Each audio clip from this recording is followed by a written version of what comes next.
Hello friends, कैसे हैं आप सब लोग। आई होप सब बहुत अच्छे होंगे और आपकी पढ़ाई भी बहुत बढ़िया चल रही होगी।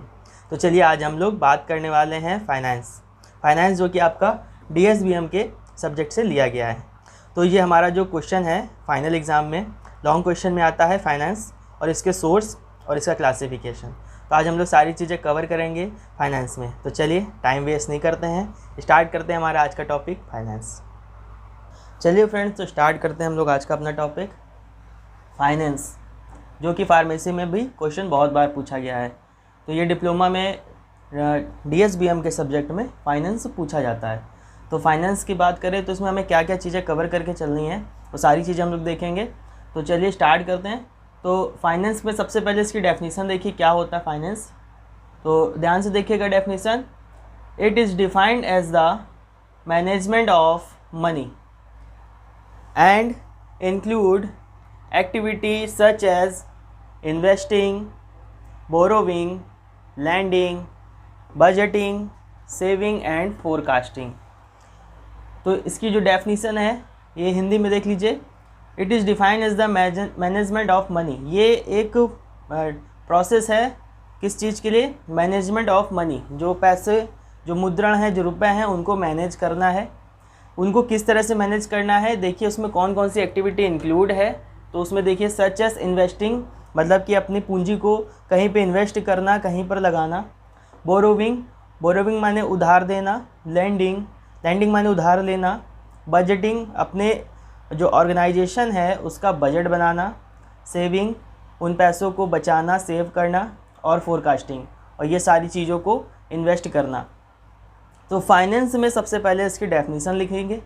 तो डेफिनेशन में आपको समझ में आ गया होगा, फिर से एक बार रिवाइज करा दे रहे हैं। It is defined as the management of money. ये मैनेजमेंट ऑफ मनी का एक प्रोसेस है। मैनेजमेंट करना मतलब पैसों को मैनेज करना, मतलब मुद्राओं को मैनेज करना। उस ऑर्गेनाइजेशन में जो भी हम पूंजी लगा रहे हैं उनको मैनेज करना है। उसमें मैनेज कैसे करेंगे, उसमें कौन कौन सी एक्टिविटी शामिल है। तो देखिए, and included activity such as investing, invest करना। बोरोविंग, उधार लेना। लैंडिंग, उधार देना। Budgeting, saving and forecasting. ये सारी चीज़ें जो हैं, ये सारा प्रोसेस हो रहा है पूंजी के ऊपर, पैसों के ऊपर। तो वो सारी चीज़ों को मैनेज करना जो डेफिनेशन है फाइनेंस की, वो फाइनेंस से कहलाता है। तो डेफिनेशन के बाद हमें क्या लिखना है, इसका क्लासिफिकेशन देना है। तो क्लासिफिकेशन देखिए, फाइनेंस का क्लासिफिकेशन है वो 3 पार्ट में डिवाइड किया गया है। पहला है पर्सनल फाइनेंस, दूसरा है कॉरपोरेट फाइनेंस और तीसरा है पब्लिक फाइनेंस। इनको इनके वर्क के हिसाब से डिवाइड किया गया है। तो पर्सनल फाइनेंस में वो सारी एक्टिविटी आती हैं जिसमें किसी पर्टिकुलर पर्सन को हम फाइनेंस दे रहे हैं। जैसे एग्जांपल देखिए, हेल्थ इंश्योरेंस हो गया, किसी पर्टिकुलर व्यक्ति के लिए ही हेल्थ इंश्योरेंस होता है, किसी इंडिविजुअल व्यक्ति के लिए ही होता है। दूसरा देखिए प्रॉपर्टी इंश्योरेंस मतलब किसी एक प्रॉपर्टी का इंश्योरेंस। उसमें एक ही व्यक्ति या पर्सन के नेम पर प्रॉपर्टी है या कई लोग हैं, लेकिन वो प्रॉपर्टी एक है, वो सिंगल है, इकाई में है। तो देखिए हेल्थ इंश्योरेंस हो गया और प्रॉपर्टी इंश्योरेंस हो गया, ये सारा आपका आता है पर्सनल फाइनेंस में। सेकंड देखिए कॉरपोरेट फाइनेंस मतलब किसी ऑर्गेनाइजेशन के अंदर, किसी कंपनी के अंदर जो एक्टिविटी हो रही है फाइनेंस से रिलेटेड, उसमें किस तरह से होती है। जैसे कि एग्जांपल देखिए, कॉरपोरेट बॉन्ड्स, उसके अंदर बॉन्ड्स होते हैं। बॉन्ड्स मतलब जो पैसे से बॉन्ड्स भरे जाते हैं। एक एग्रीमेंट होता है जिसको बॉन्ड्स बोलते हैं, जो 2 या 2 से अधिक लोगों के बीच में एक एग्रीमेंट होता है पैसों को लेकर के इन्वेस्ट करने के लिए। तो कॉरपोरेट बॉन्ड्स होते हैं। और शेयर्स, जो शेयर्स होते हैं, किसी कंपनी का शेयर है, उसको अगर कोई अदर पर्सन परचेज़ करना चाहता है तो वो शेयर जो होगा वो फाइनेंस के रूप में परचेज़ करेगा, उसके लिए वो कुछ पैसे या वो मुद्रण अदा करेगा। तो वो सारी चीज़ें होती है कॉर्पोरेट फाइनेंस में। किसी कंपनी से रिलेटेड सारी एक्टिविटी हो रही है, फाइनेंस से रिलेटेड सारी एक्टिविटी हो रही है किसी कंपनी के लिए, तो वो कहलाती है आपकी कॉर्पोरेट फाइनेंस। थर्ड देखिए पब्लिक फाइनेंस में जो नाउन है, जो सब्जेक्ट है, वो आपके अलग होते हैं। यहाँ पर जो था वहाँ पे एक पर्टिकुलर पर्सन था, यहाँ कॉर्पोरेट में भी एक कंपनी थी, लेकिन यहाँ पब्लिक फाइनेंस में देखिए जैसे कि स्कूल हो गया, कॉलेज हो गया, एजेंसी हो गई, ये इस तरह के जो ऑर्गेनाइजेशन है उनके ऊपर जो पब्लिकली जिनका वर्क है वो पब्लिक को सर्विस देना है, तो वो सारी चीज़ें उन लोग को जो फाइनेंस दी जाती है वो पब्लिक फाइनेंस में आती है। मतलब ये जो कॉरपोरेट है ये किसी पर्टिकुलर ऑर्गेनाइजेशन के लिए है जो मे भी पब्लिक को सर्विस दे रही है या नहीं दे रही है, वो डिपेंड करता है। लेकिन ये जो है आपका पब्लिक फाइनेंस, जैसे कि स्कूल है वो पब्लिक के लिए ही है, वहाँ पे बच्चे आते हैं स्कूल में एजुकेशन के लिए, एजेंसी हो गई, किसी चीज़ की एजेंसी हो गई, ठीक है। तो ये सारी चीज़ें आपकी रखी गई है पब्लिक फाइनेंस में। तो फाइनेंस में देखिए सबसे पहले डेफिनेशन हो जाएगी कि जो पैसे हैं, जो पूंजी हैं, उनको मैनेज कर रहे हैं, उसको मैनेज करने के लिए invest, borrowing, lending, budgeting, saving और फोरकास्टिंग, ये सारी प्रोसेस हो रही है। उसके बाद उसको डिवाइड किया गया है 3 पार्ट में। पहला है पर्सनल फाइनेंस, दूसरा है कॉर्पोरेट फाइनेंस और थर्ड है पब्लिक फाइनेंस।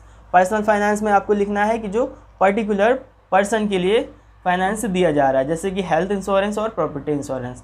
कॉर्पोरेट फाइनेंस में जैसे कॉर्पोरेट किसी कंपनी के लिए है बॉन्ड्स और उनके शेयर, और पब्लिक फाइनेंस जैसे कि स्कूल या एजेंसी। तो ये इतना चीज़ आपको क्लियर हो गया होगा। चलिए आगे देखते हैं हम लोग। अब फाइनेंस के सोर्सेज क्या क्या हैं, सोर्सेज मतलब उसके स्रोत क्या है, कहाँ से हम ये सारी चीज़ें फाइनेंस में इंक्लूड कर सकते हैं। फाइनेंस मतलब कि हमारा जो पूंजी है, जो इन्वेस्ट कर रहे हैं, जो पैसा है, वो कहाँ कहाँ से आ सकता है। तो देखिए इक्विटी, डेब्ट यानी कर्ज, debenture, retained earning, term loan, working capital loan, letter of credits, venture funding, ETC। ये सारी जितनी भी आपको टर्म्स दिख रही हैं, ये सारी चीज़ें जो हैं आपको फाइनेंस के सोर्स हैं। इक्विटी आपका पैसा, इक्विटी में पैसा होता है, संपत्ति आ जाता है। डेब्ट यानी कि जो कर्ज है, कर्ज लिया मतलब पैसा आया। डेबनेचर, रिटेन अर्निंग, जो बची हुई अर्निंग है, जो शेष बच गई है। टर्म लोन, किसी से लोन लिया है कंपनी ने या फिर पर्टिकुलर पर्सन ने। वर्किंग कैपिटल लोन मतलब जो कैपिटल है, कैपिटल यहाँ पे लिया गया है आपका पैसों से या फिर आपके करेंसी से, तो उस करेंसी जो वर्किंग पे है, जो इन्वेस्ट कर रहे हैं वर्किंग के लिए, उस पर जो लोन लिया गया है। लेटर ऑफ क्रेडिट, क्रेडिट यानी कि उधार लिया गया है, वो पैसों के रूप में ना होकर के वो लेटर के रूप में है। और वेंचर फंडिंग, और किसी से हमने फंड लिया हुआ है। तो ये सारी चीज़ें जितनी भी आती हैं आपकी, वो सोर्स ऑफ फाइनेंस में आती है। मतलब फाइनेंस के कितने सोर्स हैं, कहाँ कहाँ से वो फाइनेंस हम ले सकते हैं। तो देखिए इसमें से ये सोर्स के बाद इसमें आपको लिखना है टाइप और सोर्स, मतलब कितने प्रकार के सोर्स हो सकते हैं, इसके टाइप्स कितने हैं। तो देखिए इसको 3 कैटेगरी में डिवाइड किया गया है। तो पहली कैटेगरी देखिए on the basis of time period, मतलब एक समय के अनुसार उसको डिवाइड किया गया है कि जब हम फाइनेंस दे रहे हैं किसी को हम लोन दे रहे हैं या किसी की हेल्प कर रहे हैं फाइनेंस के रूप में, फाइनेंशियली किसी को हेल्प कर रहे हैं, तो हम वो टाइम पीरियड के हिसाब से दे सकते हैं। उसमें कैसे कैसे होता है, जैसे कि हमने पहला एग्जांपल देखिए लॉन्ग मतलब लॉन्ग टर्म, लॉन्ग टाइम के लिए दिया किसी को पैसा या किसी से लिया पैसा। दूसरा है मीडियम, लॉन्ग टाइम मतलब कि ये हो गया कम से कम 10 साल के लिए, इससे कम नहीं। मीडियम हो गया आपका 2 साल से लेकर के 5 साल के बीच में। और जो शॉर्ट टर्म है ये 12 मंथ के अंदर से। तो ये टाइम के ऊपर डिपेंड करता है, देखिए on the basis of time period, मतलब वो समय के अनुसार आपका जो फाइनेंस है वो डिपेंड कर रहा है कि आपने कितने समय के लिए वो फाइनेंस की एक्टिविटी की है। दूसरा देखिए टाइप ऑफ सोर्स में सेकंड है on the basis of ownership. Ownership ये वर्ड है ऑनर यानी कि जो उस कंपनी का मालिक होगा। ऑनरशिप यानी उसकी जो भी वर्किंग है, जो भी उसकी कंपनी है वो उसके नाम पर है और सारी एक्टिविटी उसके नाम पे चल रही है, तो उसको हम ऑनरशिप कहते हैं। वो खुद से ही ऑपरेट कर रहा है, ठीक है। तो कोई पर्टिकुलर पर्सन है, उसको अगर फाइनेंस की ज़रूरत है, उसकी खुद की कंपनी है, तो वो 2 तरह से हो सकती है। या तो जो फाइनेंस है, जो ऑनर के पास, उसके पास खुद की जो पूंजी है सेव करके रखी है उसने, या उसके खुद के पास की जो पैसे हैं वो हो सकते हैं। दूसरा बोरोड, या उसने किसी से उधार लिया है। तो ये 2 तरह से अपना सोर्स है वो इन्वेस्ट कर सकता है, वो सोर्स अपना इकट्ठा कर सकता है। या उसके पास खुद का पैसा हो जो उसने सेव करके रखा हो, और सेकंड आता है आपका बोरोड, यानी उसने किसी कंपनी से या किसी बैंक से उसने उधार लेके रखा हो। तो ये on the basis of ownership, ये ऑनरशिप के ऊपर डिपेंड करता है। 2 लास्ट देखिए, on the basis of source of generation. Source of generation मतलब कि वो जनरेशन जहाँ से वो पैसा आ रहा है। ये 2 तरह का हो सकता है, पहला है आपका इंटरनल और दूसरा है एक्सटर्नल। इंटरनल में आपका देखिए जो सेविंग करके रखी है, जो पहले से सेव करके रखा है, या जो प्रॉफिट आया है आपकी कंपनी का, वो होती है इंटरनल। एक्सटर्नल में देखिए जो हम बाहर से किसी से इन्वेस्ट करा रहे हैं, जो पब्लिक फंड्स हो सकते हैं, जो कोई पब्लिक है वो आपको फाइनेंशियल हेल्प कर रही है या स्पॉन्सरशिप हो रही है यहाँ पर किसी से, तो वो सारी चीज़ें एक्सटर्नल में आ जाती हैं।